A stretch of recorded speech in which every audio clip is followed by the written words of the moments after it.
So let me get started. What I'm going to do is I'm going to talk to you about the current economic conditions here in the United States. Talk a little bit about my outlook for the U.S. economy, and then I'll bring it to Texas and then finish off looking at the Clean Temple sort of region, looking at the labor and housing markets here in the region. I will tell you two things kind of at the very beginning. Number one, you're going to see some interesting peculiarities in the data around Clean and Temple that sort of took me by surprise when I saw them. But as I have picked up the phone and called people like Jimmy to help me understand what was going on, I think I've made sense of it. In addition to talking to Jimmy, I talked to a couple of local bankers that I know here in town to kind of make sense of it. So the data might look like some things are negative, but in reality, they really aren't. The other takeaway is, even though I think the U.S. is headed for a mild downturn here, call it a mild recession, here in the next couple of quarters, I think Texas will largely avoid that recession, and I'll give you the reasons why. So you can go back to sleep if you don't want to listen to any conversation. All right, so let me start where every presentation about the economy has to begin, and that's talking about inflation. Inflation has been the thing that has been driving the economy, and more importantly, economic policy over the last couple of years, and will continue to do so at least for the next year or so. So goes inflation, so will go the U.S. economy. The more quickly inflation comes down, the more likely we're going to have a better economic outcome, because it'll take pressure off of policymakers to keep raising those darn rates like they've been doing.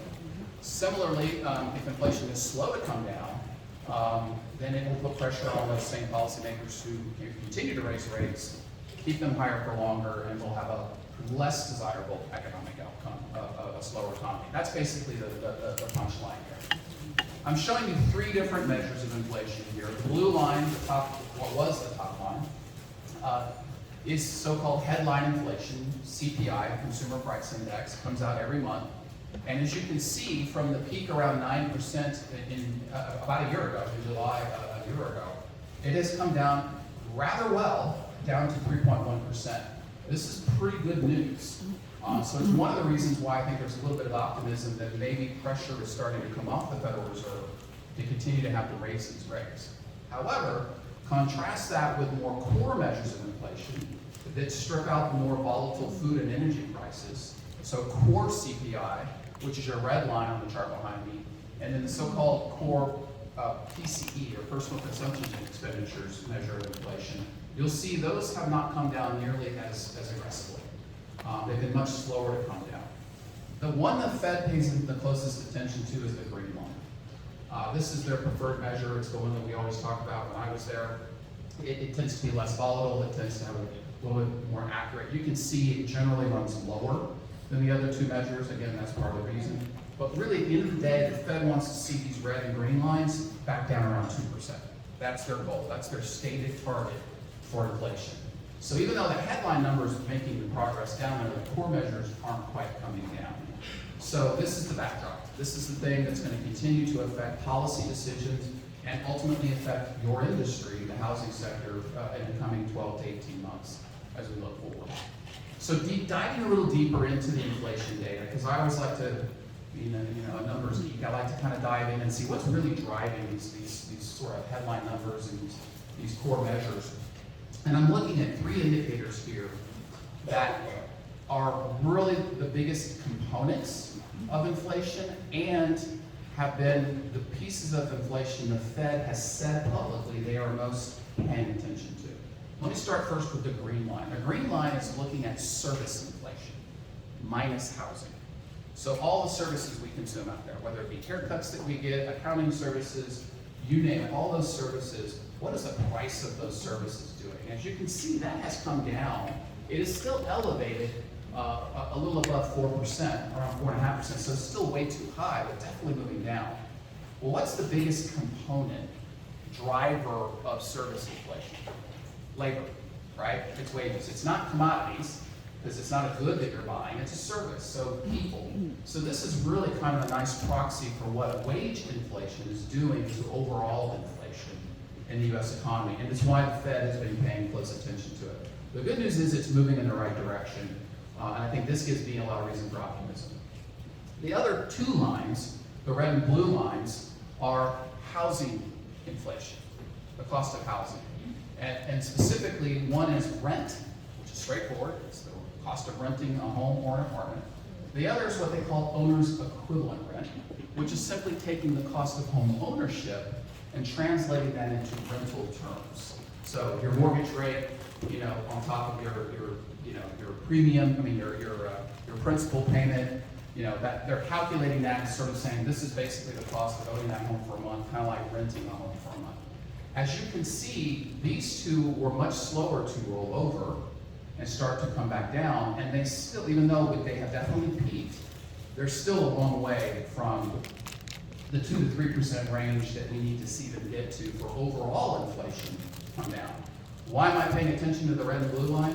A, because you're in the business. But B, more importantly, they represent about 35 to 40% of the overall inflation index. Because when you think about the average consumer's monthly budget, they spend roughly 35 to 40% of their budget on housing, whether it be rent or their mortgage payment or whatever. So it is the biggest factor, the biggest driver of inflation, and it is not coming down nearly as quickly. And so we'll talk about that. Now, part of the reason for that is there's this lag effect that I find quite interesting. Some of my former colleagues at the Dallas Fed did a really fascinating research project where they have found that from the time home prices peak in a cycle to when it actually shows up in rent and owner equivalent rent can take about a year lag. And when I first read that, I thought, how could that be? Well, it makes sense when you think about it. Let's say you're the landlord of an apartment building, and you decide, I'm going to raise everybody's rents in my apartment 10%. How long will it take for everyone who lives there to see that rent increase? Probably a year to a year and a half, because not everybody's lease renews at the same time. So there's this lag effect. And so even though home prices peaked in the US economy about a year ago, you didn't see the peak in rent and owner equivalent rent until a good 9 to 10 months later, and now that's softly coming down. That being said, we're starting to see home prices pick back up. So we'll see how this lag effect works out. The bottom line is, this is the biggest driver of inflation right now is housing costs. And until this moderates some more, we're gonna have a rough time bringing overall inflation down. So there's good news, bad news here. The good news is, service inflation coming down. The bad news is housing inflation is still difficult, and it's gonna keep pressure on the Fed. So now let me pivot and talk about the labor markets, because labor, supply and demand are one of the bigger contributors to inflation, as I said before, when looking at services. I'm going to show you 4 different things here. The top left chart is looking at the jobs market. So we get a monthly jobs report, how many jobs were added last month in the US economy. There are 2 measures, and it's going to sound a little geeky, but I want you to follow why I think it's important to distinguish between these measures. There is a survey of establishments, businesses, where they ask businesses, are you hiring, are you firing, how many people did you hire, how many people did you let go? And that's been the traditional survey that we've used to look at the jobs market for decades. Then there's a household survey where they call homes and say, you as a person, did you get a job, did you lose a job, or did you remain employed? And so they ask at a household level about labor conditions. I prefer the latter, and I'll tell you why. Because in the last number of months, we've seen these 2 measures really diverge. In May, the establishment survey, business survey, said we added 339,000 jobs. The household survey said we lost 310,000 jobs. Well, both can't be right. Neither is probably completely correct. The big difference was there was a huge change in working from home contract workers, people who are independent contractors who work from home. We're in a gig economy. A lot of people work from home, not as employees of the company, but as contract workers, whether it be as a writer, as a marketing person, or whatever it might be. Sometimes they have multiple clients. Well, when those people lose their job, it does not show up in the establishment survey because they don't work as an employee of the company. They're a contractor. But it will show up in the household survey. So I actually think the household survey, now that we're in a gig economy, is a more reliable snapshot of the condition of the labor market. So a little geeky, a little wonky, but you're going to hear a lot of data. Pay attention to, is it establishment or is it household? Because there is a big difference, and you're starting to see differences emerge in the data as a result of that. I'm looking at the household survey. You see that dip that we saw in May. It bounced back in June. We don't have July data just yet. But you can see the overall trend has been very positive. The job market has been very healthy. It's been growing and continues to recover, and then some from the pandemic. Looking at other indicators, because the job market is usually a lagging indicator, By the time jobs go negative, you're already in a recession. So to look into the labor market to see where the trend might be in the future, I look at three specific things. On the top right, I'm looking at unemployment claims, and you can see they bounce all over the place. But I've drawn a nice dotted line to give you the trend line, and you can see the trend is upward sloping, meaning we are seeing more and more people file for unemployment claim than a year ago. Not huge numbers, but the trend is sort of undoubtable. And this is usually an indicator that the labor market is starting to weaken or soften just a little bit. When you start to see more and more layoffs. In fact, I was talking to a few people beforehand, and there are anecdotes in this room of people that have been laid off, friends, coworkers, family members that have been laid off in recent months, and yet the unemployment rate remains really low and all this stuff. Again, you got to look sometimes below the surface to see what's really going on with the future look. So that's moving sort of in the wrong direction. On the bottom left, I'm looking at hours worked, average hours worked. Because guess what employers do? Before they lay people off, they cut their hours, right? And so oftentimes when you start to see a decline in hours worked, that's sort of a presage that layoffs are probably not far behind, right? That's been the pattern for decades. And you can see that pattern has definitely emerged for the last year or so. Average hours worked have been steadily declining. The last one I'm looking at here on the bottom right is temporary jobs.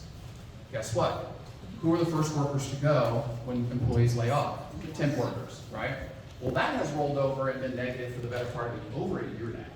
So that sort of warning indicator, if you will, of the labor market has definitely been showing signs of weakness. Now, I don't want to overcorrect for this, because one of the things that has been bringing this down has a lot of temp workers have been converted to permanent full-time workers, and that's part of the reason for this drop. But even when you allow for that, there's still a negative trend here in terms of temporary hiring. So three forward-looking indicators, kind of flashing a warning signal here that the labor market might be beginning to cool off, even though it hasn't shown up in that top left number yet. It's starting to show signs of cracks maybe emerging, and we'll have to keep an eye on that. But it's one of the reasons why I do believe we're headed for a mild downturn here. It is looking at these indicators.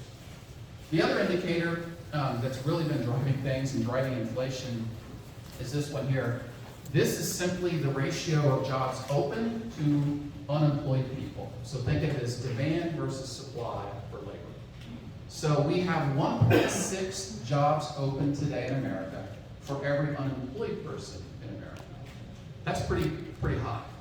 That means we have a really tight labor market. We have way more demand for workers than we have available supply of workers. Guess what happens to wages in that environment? They get pushed up, right? And so this is part of what's driving inflation. One of the things the Fed is trying to do is bring this number back down around 1.2 by raising interest rates, cooling demand. Trying to do is bring this number back down around 1.2 by raising interest rates, cooling demand for labor so that the demand and supply become a little bit more in equilibrium, and you don't have these upward pressure on wages driving inflation. So you can see we're a long way from that 1.2 range where we were prior to COVID and prior to all this stimulus and things that have kind of overheated our economy for the last couple of years. And we're just now back down to where we were in the latter months of 2021. So we did get up above 2 for a while there, which is really white hot labor markets, and now we're steadily coming back down. So there today are 950,000 fewer jobs open than there were 2 months ago. So it's working. Labor demand is starting to cool off a little bit, but we still have a ways to go before you really start to see, the pressure kind of loosen, and a ways to go before you're going to really see true deterioration in the unemployment rate. As long as this number is well above 1.2, it's going to be very difficult for us to have, a major labor layoff, if you will, in the U.S. economy. This is part of the reason why the predicted slowdown in the economy that many economists, including myself, have been looking for, has yet to occur, is because demand is just still too hot in the labor market. So it's keeping people employed, which is a good thing. So now I'm going to put two of the things together. I'm going to look at that inflation I showed you on the very first chart, the blue line. I'm going to compare that to wages, to wage growth. Now, in normal times, you see wages growing around 3%, and if the Fed's doing its job correctly, you see inflation growing around 2%, which means wages are growing faster than inflation by about 1%, meaning our income is growing and our purchasing power is growing along with it. But you can see what happened during the pandemic when inflation got out of control. Inflation was well above wage gains. So even though people were getting 4 or 5, and in some cases even 6% wage gains, inflation was running 7, 8, 9%. So even though your wages went up 5, inflation was going up 8, which means you were taking a pay cut. When you adjusted for inflation, your real wage was a negative 3%. This was really a headwind hitting consumers for the last couple of years. Despite that, consumers kept spending, and I'll talk about why in a minute. The good news is that has now finally reversed. These two lines are back where they should be. One on top, the red one on top of the blue one. This just happened over the last month or so. So this sort of headwind to the consumer is starting to abate, and that's a good thing. But still, as you can see, wages are well above that 3% range where the Fed would like to see them, and inflation itself still not back to that 2%. But this sort of period where those two lines were together took a toll on consumer balance sheets, because the consumer had to do things that weren't necessarily financially healthy in order to get through this period of negative wages. So we'll talk about a couple of them. One is, in your industry, home equity. Now the good news is here in Texas, we limit how home equity can work through our state constitution, but across the country, homeowners tap their home equity like a credit card during this period of time when their wages weren't keeping up with inflation. In fact, in 2021 alone, U.S. homeowners added $3.1 trillion worth of home equity, thanks to all the price increases across the country for housing. When the housing boom took off, when interest rates were super low, people wanted to get out of the cities and into the suburbs.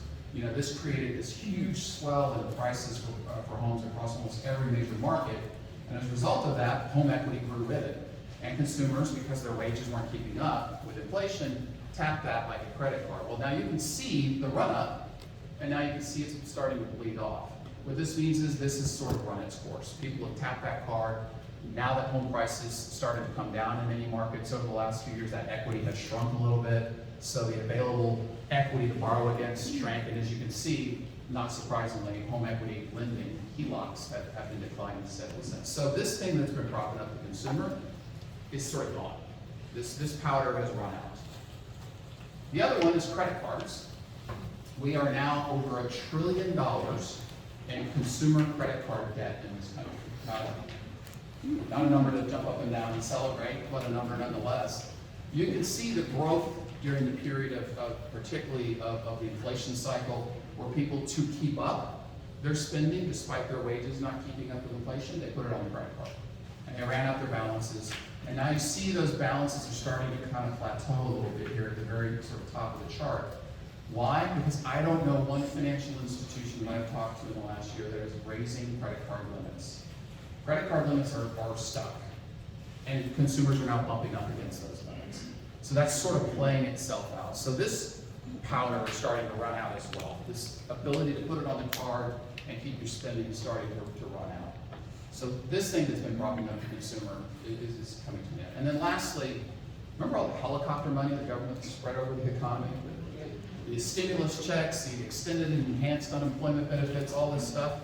Well, during the pandemic, at its peak, American consumers had an extra $2.1 trillion worth of savings in their accounts that weren't there prior to the pandemic. And that's what this chart is showing. This is coming from the Commerce Department and Wells Fargo. Wells Fargo stopped publishing this about 6 months ago. I'm the only person in the entire United States that continues to ask them for this chart, because I think it tells a great story. What it tells you is that 2.1 trillion is now down to 500 billion. And while that sounds like a large number, it's not, because you're talking about it's spread over an entire population of 300 million people. And oh, by the way, it's not spread evenly across the population, right? The households that still have savings are the households that really didn't need the stimulus to begin with. They're typically in the upper quartile of income earners. So most of the middle income and lower income people are completely out of this savings. So this thing that's been propping up spending by the consumer in the face of inflation, outstripping wage gains, this is running out as well. So all these sort of props that have been holding up the consumer in this inflationary period are sort of running out and sort of setting the backdrop for the consumer to do what? Run out of gas, right? In their spending power. And not surprisingly, consumer spending, and I'm looking at it here through real retail sales. So I'm looking at retail sales adjusted for inflation, because I don't know why, but when the Census Bureau puts this data out, they don't adjust it for inflation. They say, hey, retail sales went up 6% last month. Hey, inflation went up 8%. You know, it's a negative number. And so what I've done is I've adjusted for inflation. You can see, really since the beginning of the year, retail sales adjusted for inflation have been negative. This is the consumer running out. They're just running out of gas, they're running out of savings, they're running out of credit card in the face of the high inflation that we've been dealing with. So why do I pay attention? Why did I just give you this long story about the consumer's balance sheet and about the consumer? Because the U.S. consumer is 2/3 of the U.S. economy. Consumer spending is roughly 66% of the U.S. economy. So goes the consumer, so goes the rest of the economy. So if the consumer starts running out of fuel and starts spending less, I don't care what business you're in, you're going to be impacted directly or indirectly by that. It's just a fact. So it's very, very important. This is another reason, in addition to the labor market indicators, I think we are headed for a downturn because the consumer's running out, and that is the economy. So let me put it all together in an outlook, and I'm going to give you my last indicator of why I think we're headed for a recession. How many of you are familiar with the yield curve? Raise your hand. So just a handful. So I'll explain it. The yield curve is talked a lot about in financial circles, and I'll try to simplify it for you. The yield curve is simply the difference between short-term interest rates and long-term interest rates. So what we're looking at here is what's a 1-year treasury yield versus what's a 10-year treasury yield. And the reason my hands go like this is in normal times, a 1-year treasury is going to be a lower rate than a 10-year treasury. Why? Because as a borrower, whether it's you and I as a consumer or business or the government, we're going to pay a higher rate the longer we borrow for. We call that the term premium. So a 30-year mortgage is always going to be higher than a 15-year mortgage. The same is true for the U.S. government. A 1-year treasury is usually going to be much lower than a 10-year treasury because there's a term risk, there's term premium that's built into that. But every once in a while, the reverse happens, and short rates go higher than long rates. And you particularly see this in the time of Fed tightening, because the Fed operates primarily on the short end of the curve. The Fed funds rate is an overnight rate, and it has more influence over 3-month, 6-month, and 1-year interest rates than it does on 30-year interest rates, because it's operating more short. So what you can see here on this chart, by the way, anywhere you see a gray bar, that indicates a period of recession. Forgot to mention that earlier, so that's what that means. What you're seeing on this chart is every time the yield curve has inverted over the last 70 years, we have had a recession within 12 to 18 months after that. And it takes about 12 to 18 months. Why?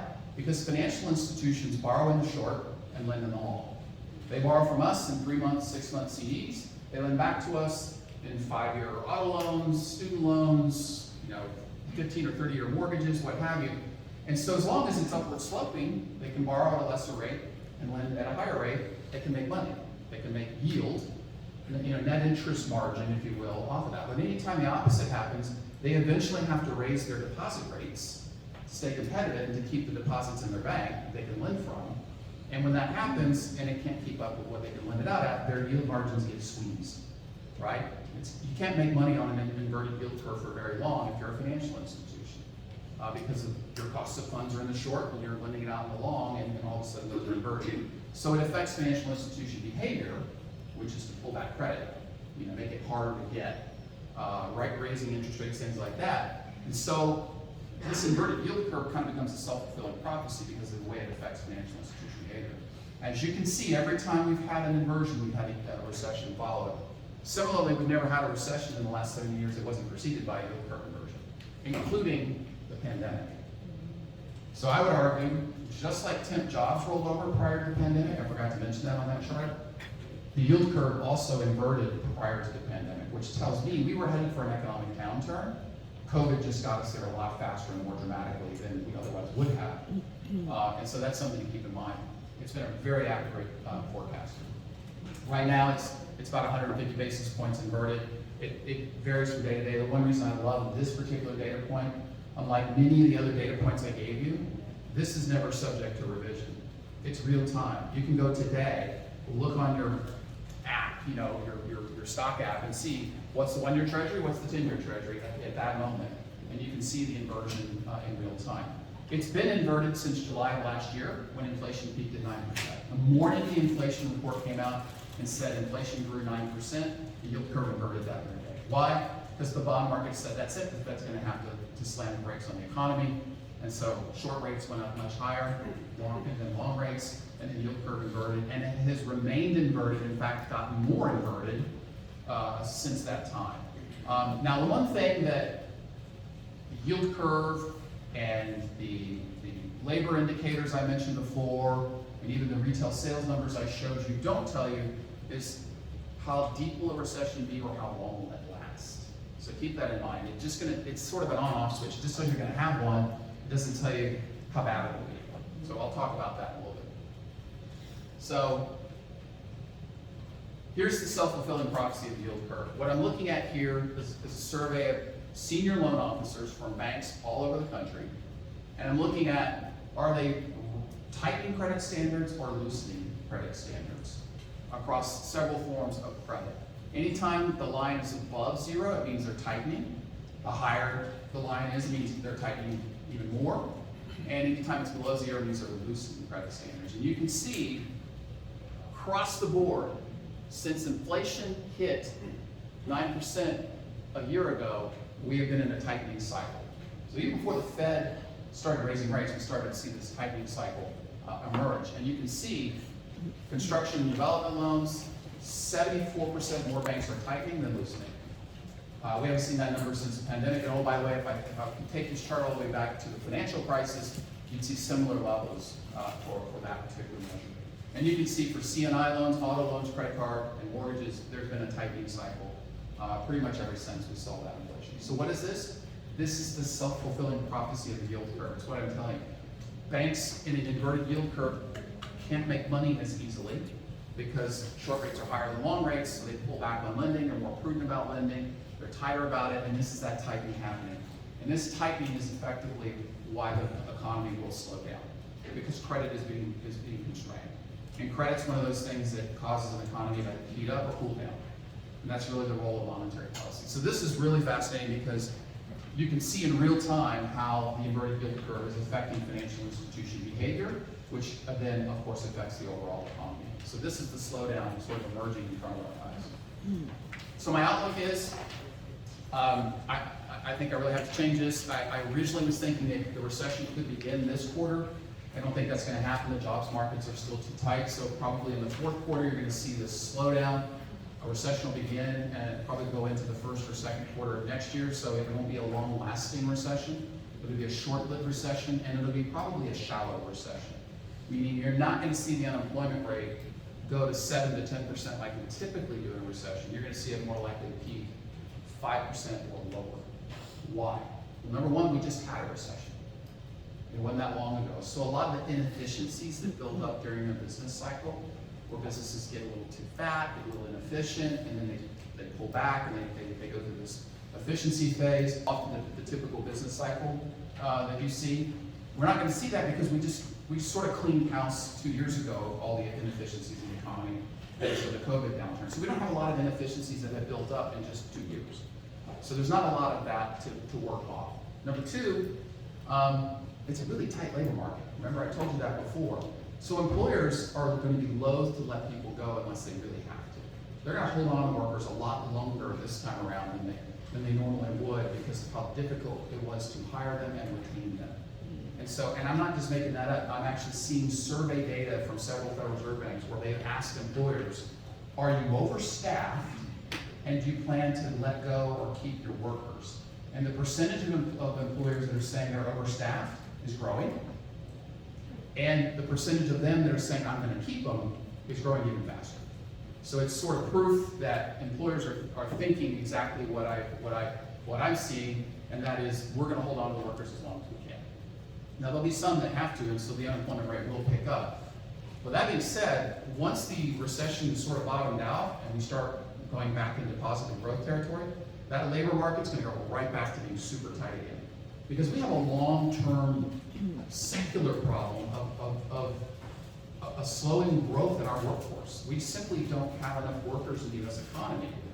And we don't have the future supply of workers coming into the U.S. economy to keep up with demand and to offset the workers who are retiring. So bottom line is there aren't enough Gen Z grandkids coming into the workforce to replace the baby boomer grandparents leaving the workforce. in terms of the native-born population. And if you want, we can talk a little bit more about the immigration aspect of that. I actually have a chart if you're interested in seeing that towards the end. But the bottom line is, we will get back to full workforce. So if you're gonna be looking to hire people, take advantage of the downturn, because they're not gonna be available for very long when the recession comes back. So there'll be an opportunity to grab skilled workers during this period of time. And if you wait too long, they won't be there. So I do think the Fed will have one more rate hike, although I'm beginning to make my odds more 50-50 on that. Mainly because inflation came down really strongly the last month, and I'm starting to hear Fed speakers say, a couple of them say maybe we're at the peak now. I thought the peak would be 5.25, where they were at before the last hike. I didn't think they needed to do the last hike. This is just, I get to criticize the Fed now because I don't work there anymore. So yeah, I think they've gone a little too far here, but you know what? They started to deal with inflation a year and a half too late. So they were late to the party, they didn't take the punch bowl away from the party soon enough. Everybody got drunk, and now we're in the hangover period.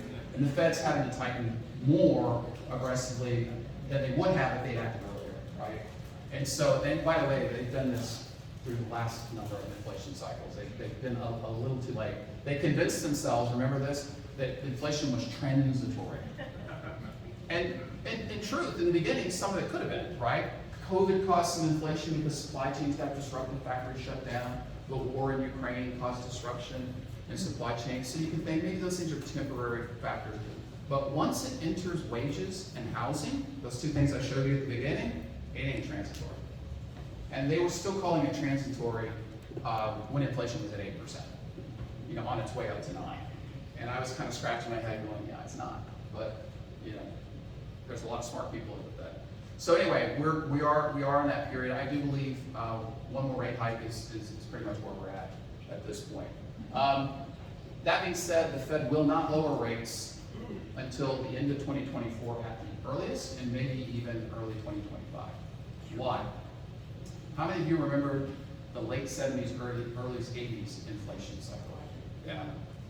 So the Fed made a huge mistake. Paul Volcker was the chairman at the time, did a great job, raised interest rates to double digits to deal with double-digit inflation. Inflation started to come down, and then they let off the brake pedal too soon. They started to allow rates to stop and then come back down, and inflation came roaring back.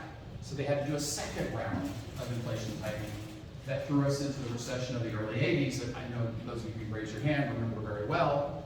I would argue it cost Jimmy Carter his job. And so the Fed remembers, the Fed knows that when you're dealing with a really tough inflation cycle, the last thing you want to do is let off the brake pedal too soon and let inflation come back. So they're going to be sure that inflation is dead, it's gone, it's stomped out, it's not a zombie coming back to life on us, and they're going to keep rates higher for a little bit longer. So what does all that mean for market rates? I believe towards the end of this year, probably late third quarter, early fourth quarter, the Fed will be done raising rates, and they will say as much. They'll start to put out policy statements that says, we believe, we're at a peak, at a level of interest rates now that is sufficient to continue to bring inflation down, so we don't see the need for further rate hikes. That will be the all clear for the marketplace, for market rates like mortgages, to then begin to come down gradually and sustainably. You've seen a lot of up and down over the last year because markets are trying to anticipate.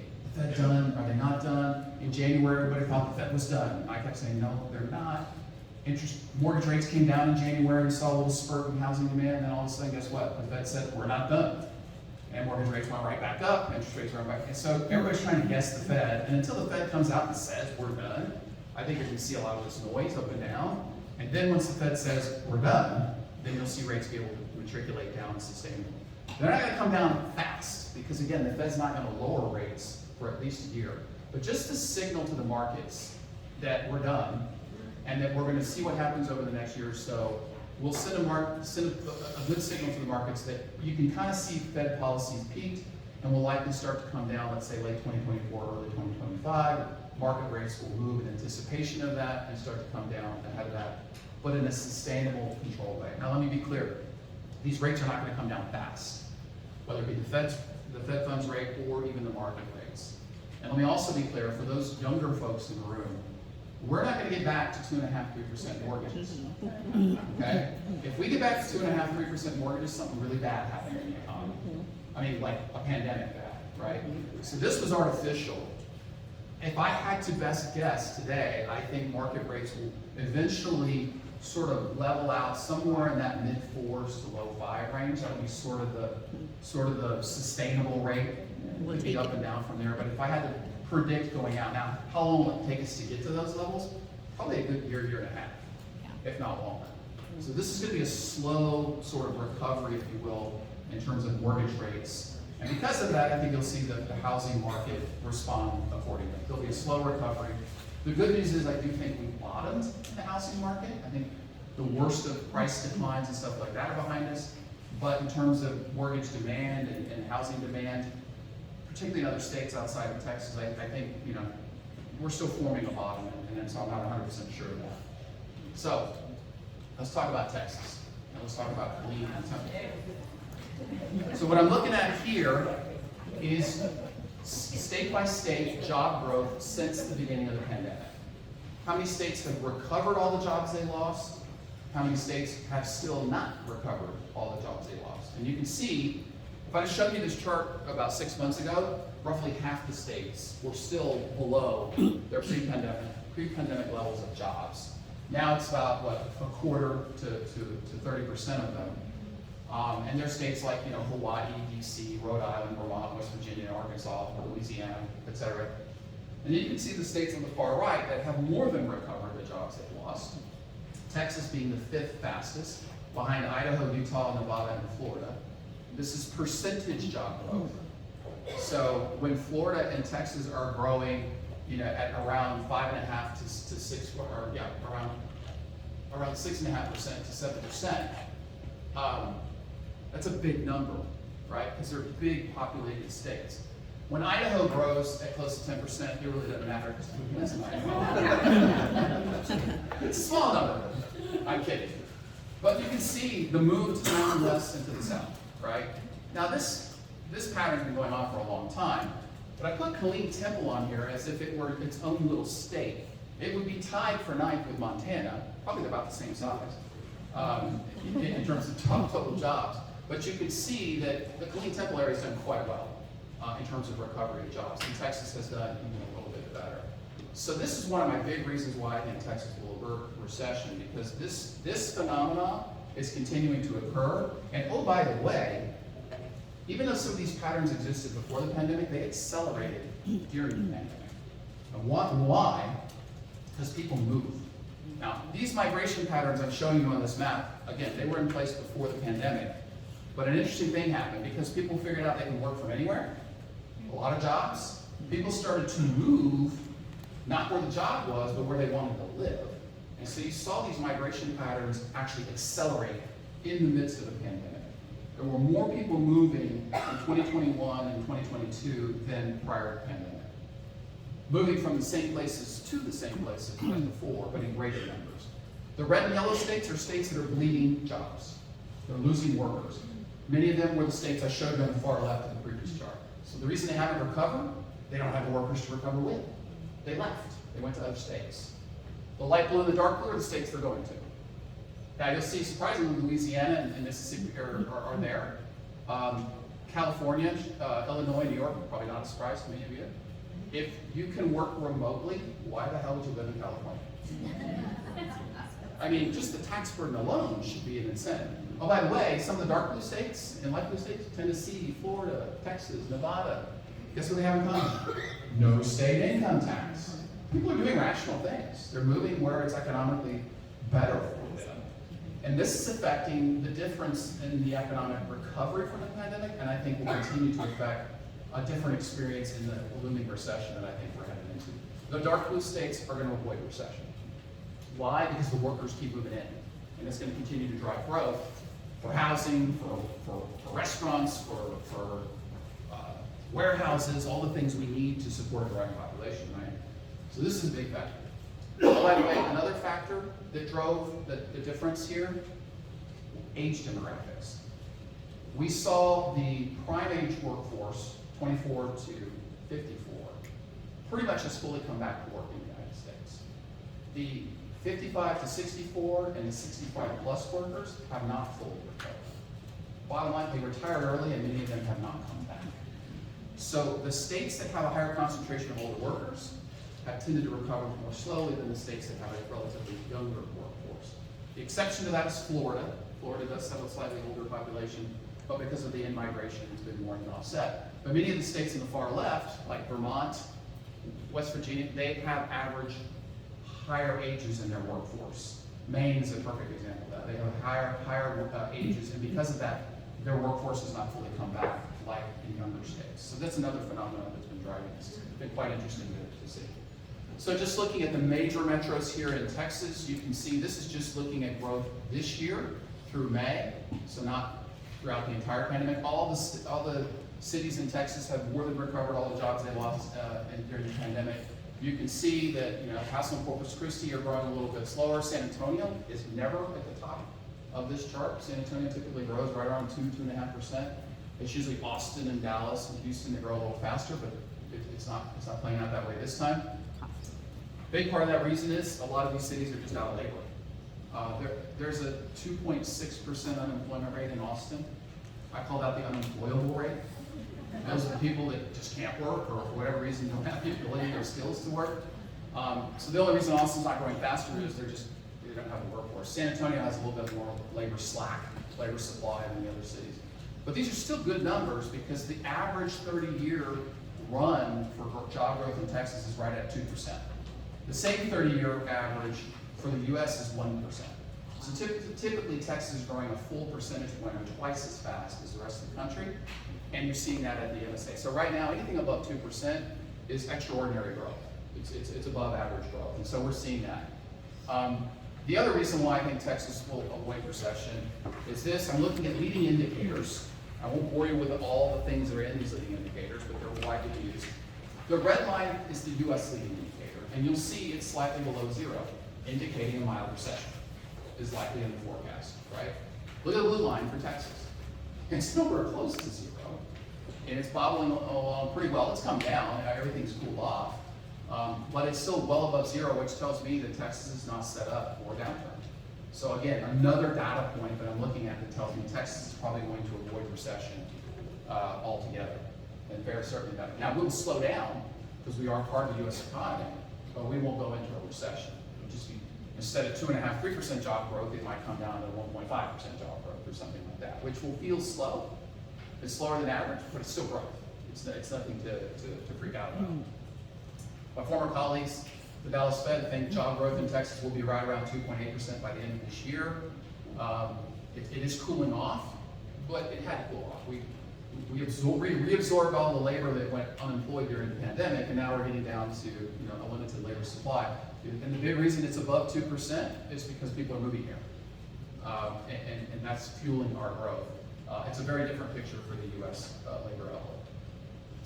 So let me take a look at a few things within the Texas sort of financial sector. At the top right, you're seeing loan demand. This is for all types of loans. It has definitely cooled off in Texas. High interest rates will do that. It'll cool off loan demand for commercial loans, consumer loans, etc. I broke it apart a little bit here by loan type, and you can see that for commercial and industrial, commercial real estate, and consumer loan, demand has dropped. But look at where residential real estate loan demand is. It's at zero, which tells me things have stabilized here in Texas in terms of residential housing demand. They're not going through the roof, but they're stable. They're not dropping through the floor anymore. And I think that's kind of a positive sign for the housing sector here in Texas. We seem to be forming a bottom. It could dip back down again. I mean, things can happen. But I think by and large, we've seen some stabilization here.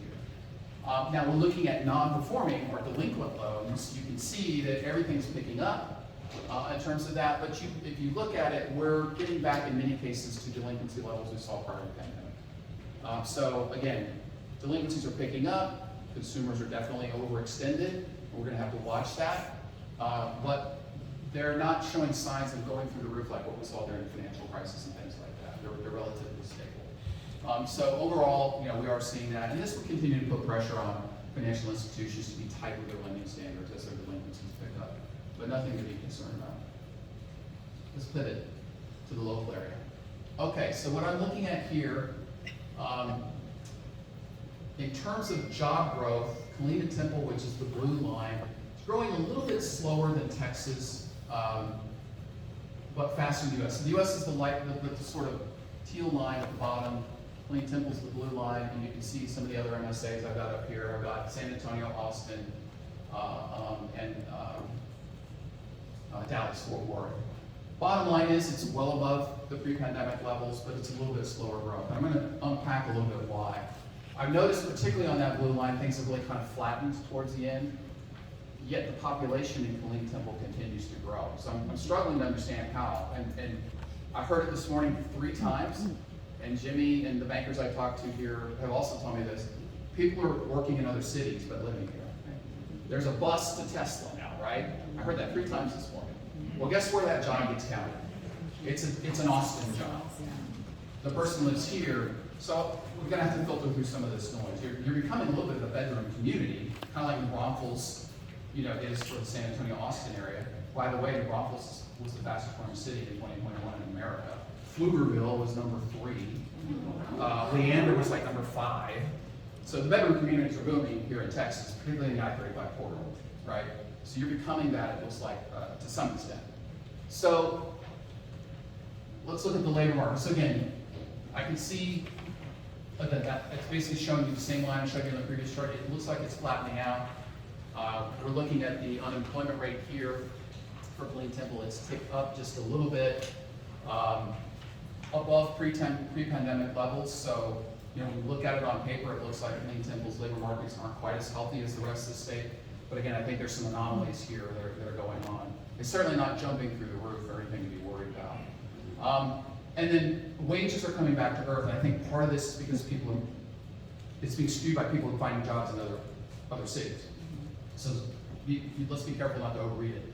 You can see that wages, and on the bottom left here, I'm looking at wages across the entire United States, the blue line, which is the line I showed you when I compared inflation to wages.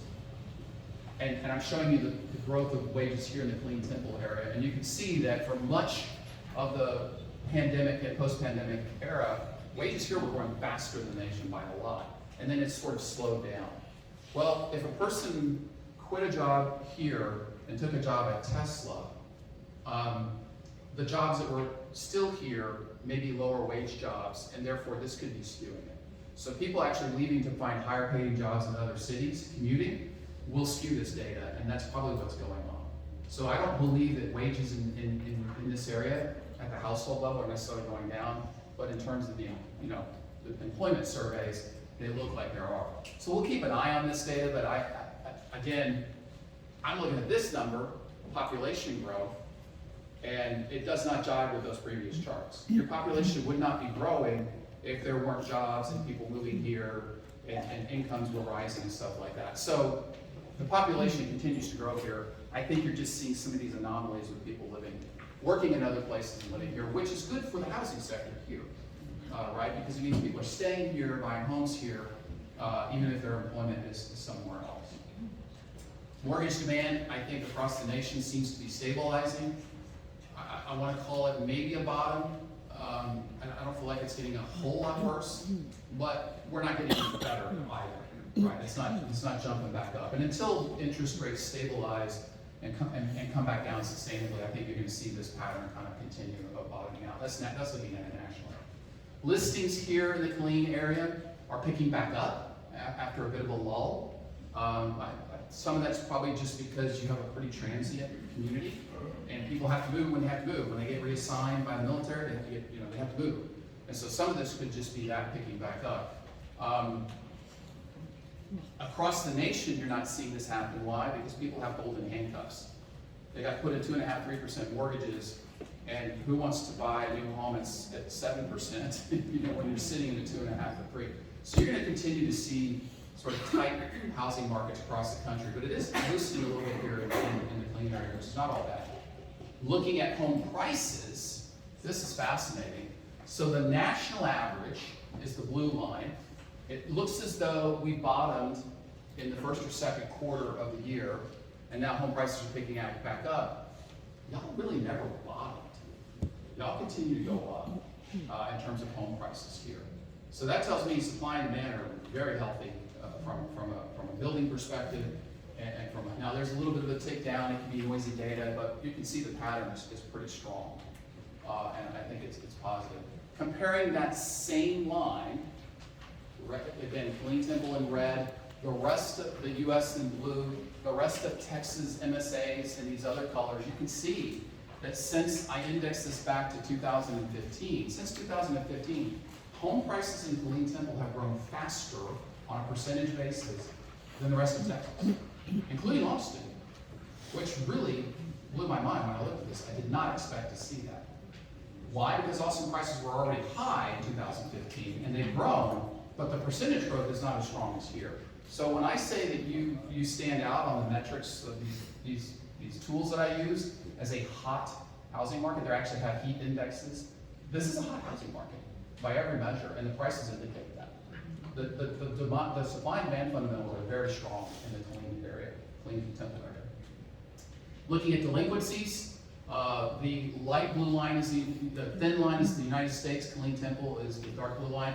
Delinquencies are on par with the rest of the United States, so there is not a deterioration in the mortgage space here, or people, becoming delinquent or defaulting on their loans.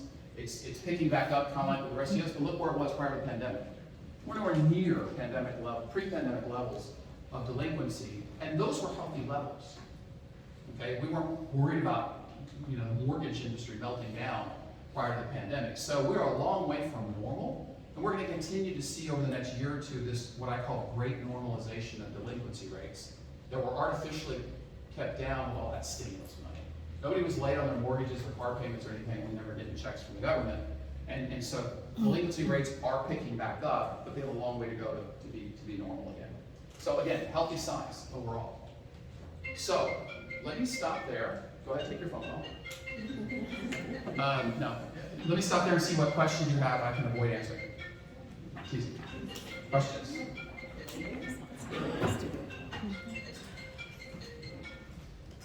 Couldn't possibly answer every question.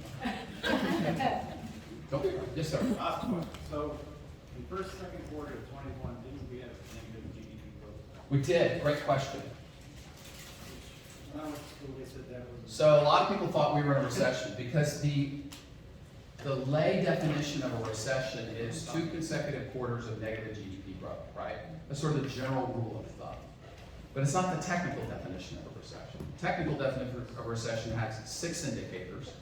1 related to manufacturing and industrial, 2 related to the jobs market, 1 related to consumer spending, et cetera, et cetera.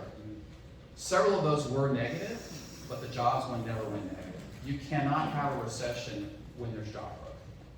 And so that is why, even though we had negative GDP, the jobs market was still growing, and therefore we weren't in an official recession. And no one has labeled it a recession because of that. What happened in those 2 quarters, particularly in the first quarter of 2021, is we saw a hugely anomalous number in the fourth quarter of 2020 of inventory build. Because we were in the pandemic, people didn't have enough inventory to supply, because supply chains got disrupted, and everybody was just-in-time manufacturing, and all of a sudden they realized we need just-in-case inventories, and so they started to build their inventories back up once factories came back online. And so that contributed this sort of anomalous bounce to the fourth quarter of 2020 that in the first quarter of 2021 didn't repeat itself. It came back to earth. And so that actually made the GDP look like it shrank, when in reality it really just got back to a normal look, like the third quarter of 2020. It renormalized. So some of that was just sort of wonkiness and timing of the data. And then it carried through a little bit into the second quarter. But then of course we continued to grow after that. And I was watching it. There were economists that I have an immense amount of respect for who were calling it the Fed recession or a Powell's recession, and they were saying we're in a recession. But then when it quickly turned back and the jobs market never went down, they sort of went away and didn't continue to buffet that. So it's a great question, but that was a case where that general rule of thumb didn't hold true, and it was all because the labor markets were still too strong. You cannot have a recession unless you're having job losses. Has that ever happened before? Yeah, it has. We have had periods of negative GDP growth that weren't a recession. It's unusual, because usually when the economy goes negative, jobs are going negative. They kind of go hand in hand, but that was sort of an exception. And it's because we were dealing with some of these anomalies coming out of the pandemic. It just sort of skewed the way, things occurred and the timing of when things occurred in the economy. That was really what happened. It was a great question. Other questions? Yes, ma'am. So what do you think are the biggest risks to the recovery happening? The current recovery? Well, number one, I think the biggest risk is just the interest rate monetary policy. We've tightened, and I think we're in a position where we've over-tightened, and I think we are headed for a downturn. So I think the overall credit tightening is by far and away the biggest risk to the economy. And it's the reason why I think we're going to head for some sort of a downturn here. What could make it worse? I'm predicting a mild, short-lived recession. What could make it worse? Unexpected events. Ukraine becomes a European war, things like that you can't sit here and predict. Would certainly, we call those black swan events, things you can't predict that can affect the economy. So those are certainly geopolitical risks, things like that could emerge there. I think the other biggest risk would be political risk. And I'm not going to sit here and take a political stand on one thing or that. I don't do that. I'm apolitical. But there's a lot of political uncertainty around the world, not just here in the United States. And I think that level of uncertainty doesn't make financial markets comfortable.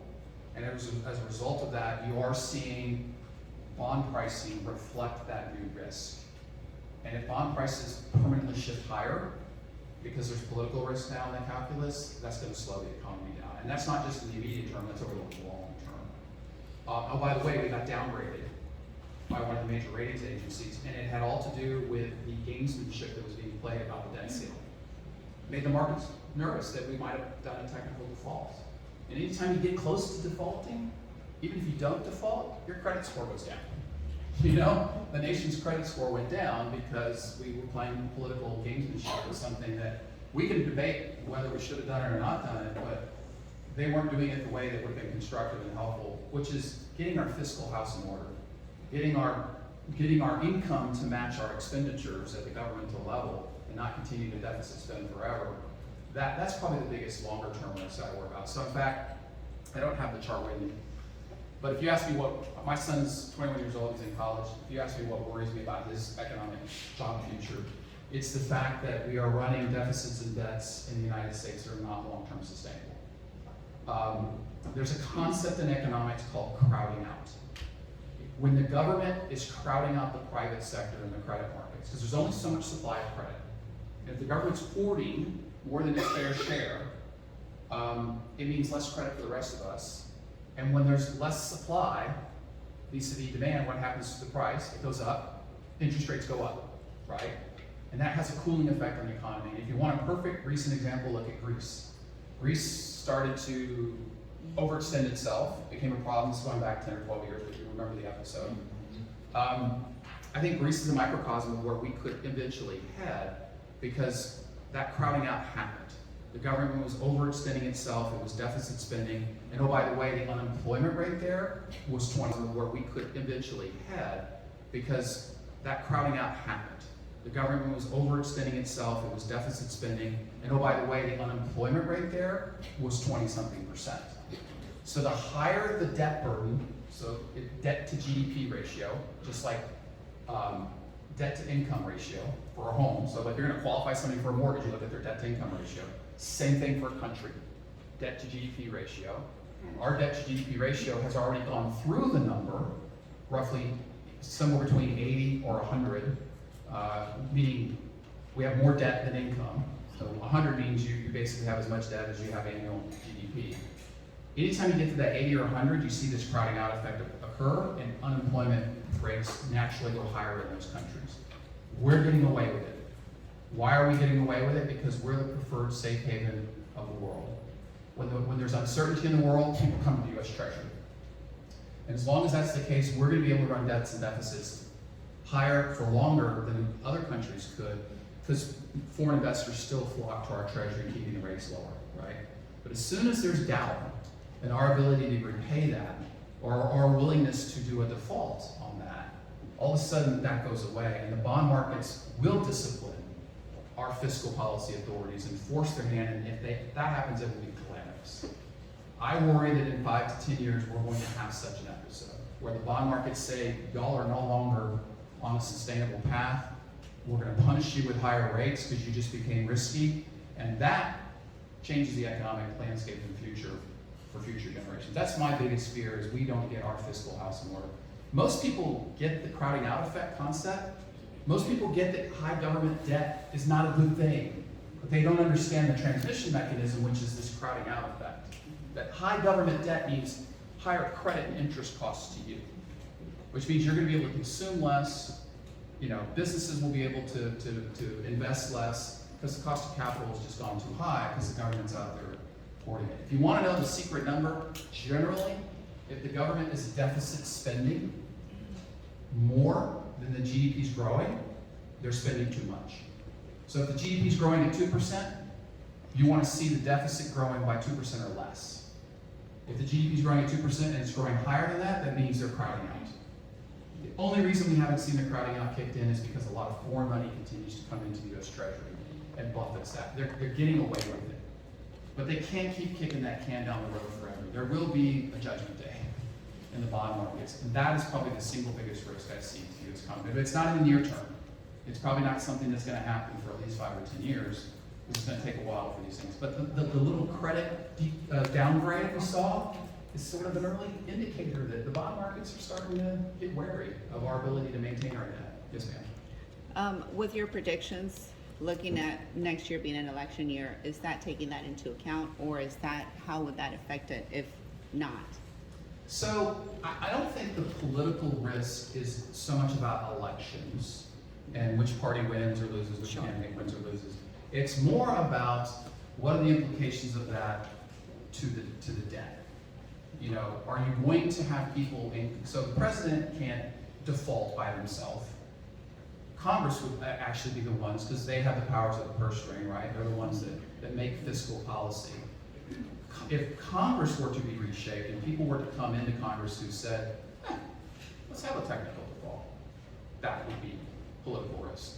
So I'm more worried about what happens to our debt, our ability to service our debt, and our willingness of our fiscal policy authorities to begin managing that debt back down to a manageable level where it's not crowding out.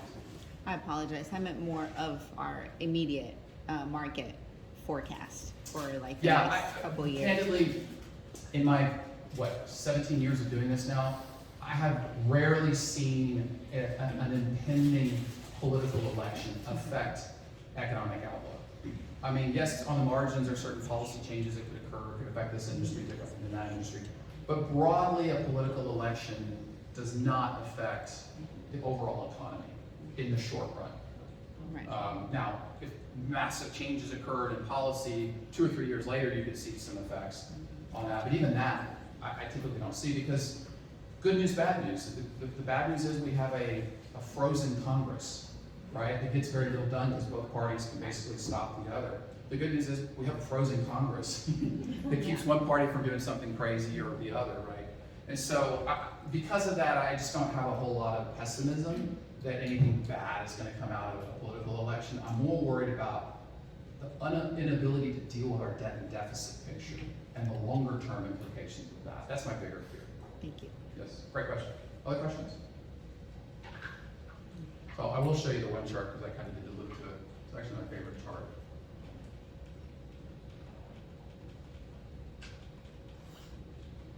So I think you all have all these, so you can go through them if you like, but you can get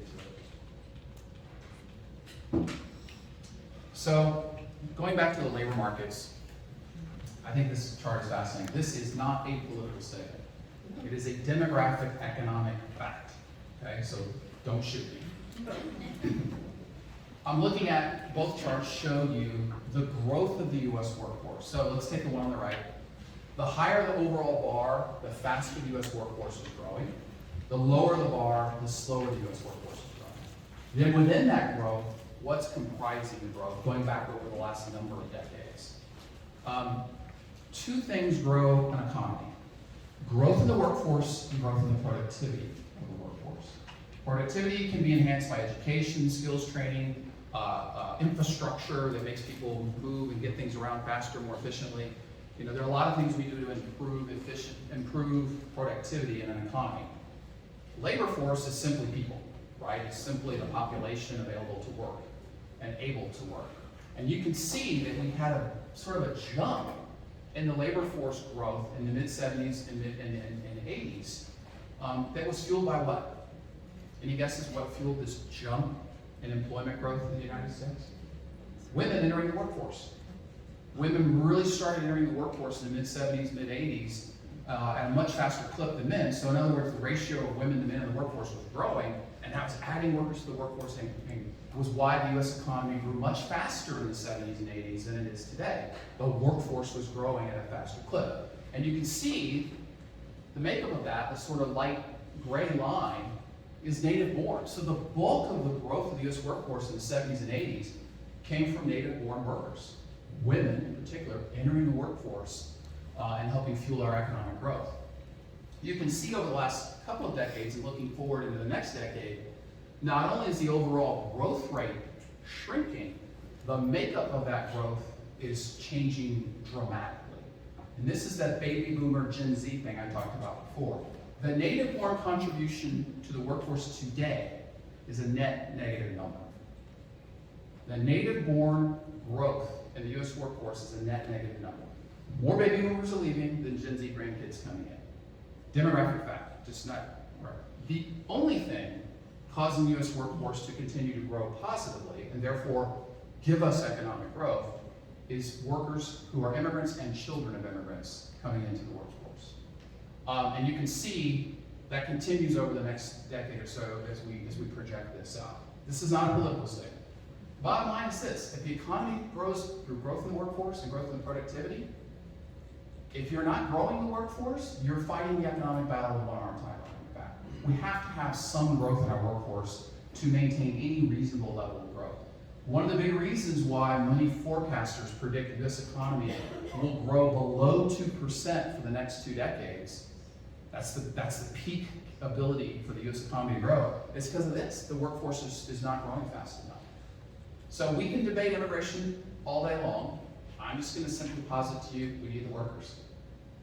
It's a fact. I can tell you who's going to do the work, I just can't tell you what country they're going to live in. We're either going to outsource it to them because we don't have the ability to do it here, we don't have the workers to do it here, or we're going to find the legal way to get them here so that they can contribute to our economy, buy our goods and services, invest in our 401k programs, invest in our Social Security programs, so that we have people paying into programs that we have more and more people taking out of as we age as a society. So again, I'm not making a political statement, I'm just simply giving the number. If we shut off the immigration spigot, guess what will happen to the U.S. economy? It will slow way down because we won't have any workforce growth. We'll be out of labor. And right now, we're out of labor. I showed you the numbers earlier. So yes, sir.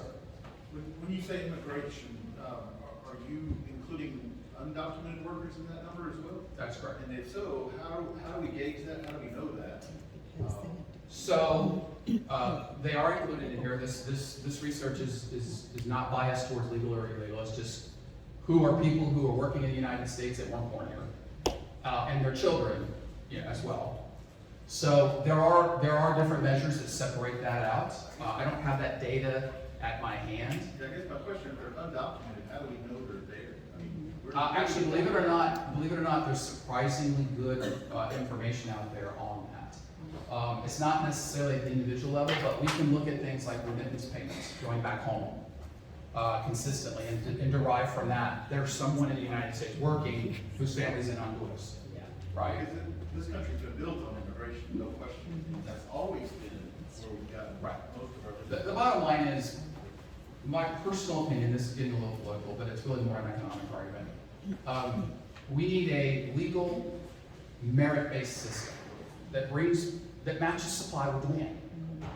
Other countries have this. Australia has it, Canada has it to some extent, where they basically say, hey, we need more software engineers, we need more farm workers, we need more construction workers, we need more civil engineers, because we don't have enough domestic native-born supply to fill the need of the economy. So we're going to let in the workers with those skills to the level that we have a gap in demand, a gap in supply.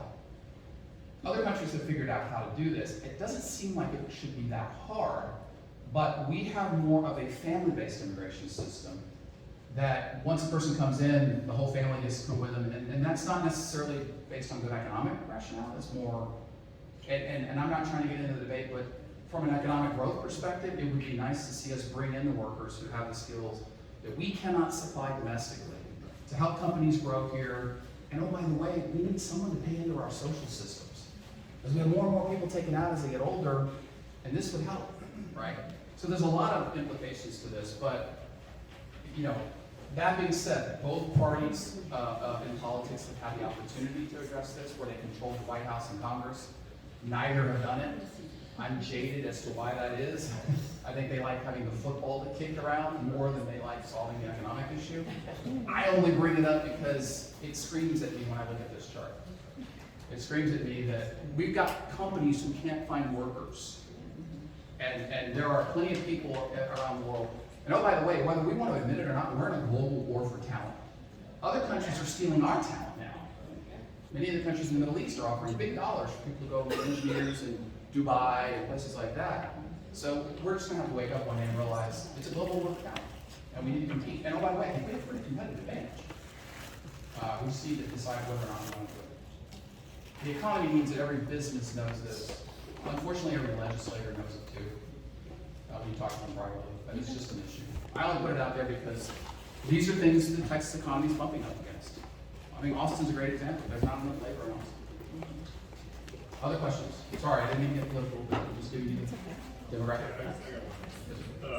Getting back to inflation and housing supply, since 2008, 2010, I've read where housing starts are well below year over year since that period, and what has been historical averages. And so that tells me that nationwide we've got a housing shortage. Is that I would be careful. I would be careful to use 2007 and 8 as benchmark years. I mean, since then, the housing start, not as a benchmark, but as historical, the number of average housing starts. So I have not looked since at. then haven't kept up. I haven't looked at pre-2007 housing data, so that's a question I don't know off the top of my head. I'll have to go back and research it. I just know that the housing numbers in 2006, 7, and 8 were artificially propped up by a lot of unfortunate lending practices that got us in trouble, and we all know that episode.